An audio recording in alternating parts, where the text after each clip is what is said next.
Hey there, Grumpy Old Fart here. Be sure to check me out over on Rumble. There you'll find all of my stuff from YouTube, plus my political and social commentary and weekly current events, which YouTube frowns on.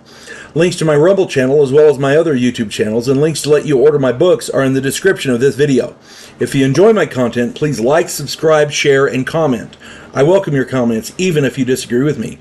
Now, on with the video.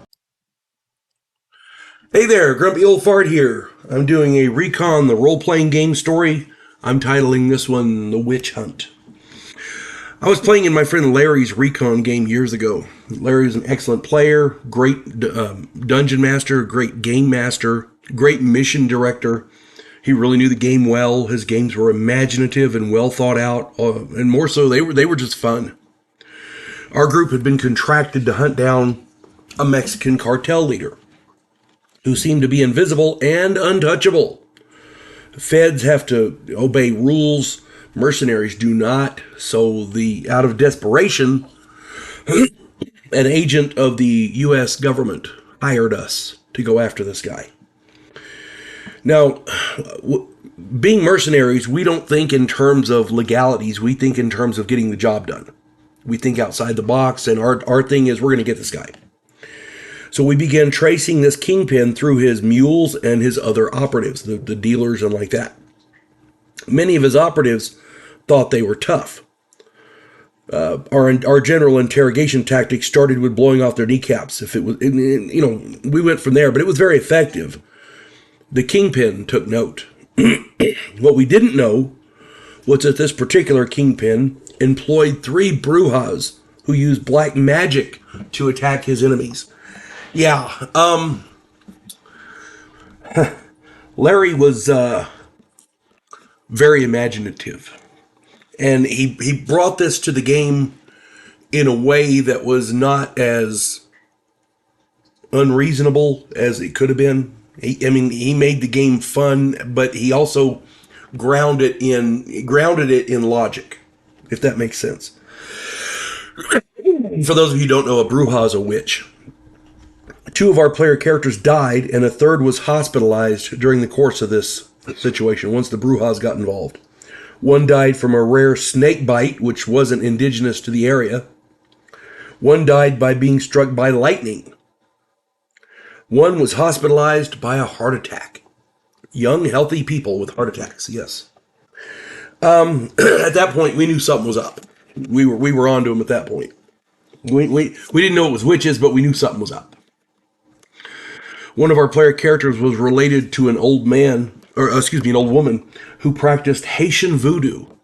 She was able to give us all talismans to protect us from black magic. And I gotta be honest, we felt kind of stupid wearing the talismans, but we went with it because at that point we had nothing else. So during the course of the game, a boulder rolling down off a cliff hit an outcropping of ancient roots and bounced over our truck. Didn't hit us. An airplane falling out of control was going to hit the bridge that we were crossing until the pilot, who had suffered a heart attack, was able to pull up and successfully landed the airplane on a stretch of highway. The timer on a bundle of dynamite failed to count to 0 when the battery went dead. Yeah. The battery on the timer went dead, so the explosive didn't detonate. Saved our lives. 10 cartel killers were stymied when their vehicle broke down, and they were unable to ambush us. As far as I know, those bastards are still there, trying to flag down help or whatever. Keep in mind, this is in the 70s, before cell phones and what all. So we at that point, we became believers pretty quick.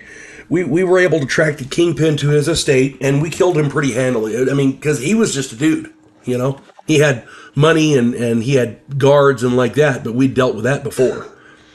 We killed him pretty handily. His vault made us quite wealthy. His 3 Bruja bitches discovered that, 12 gauges can make some pretty impressive magic on their own. Yeah.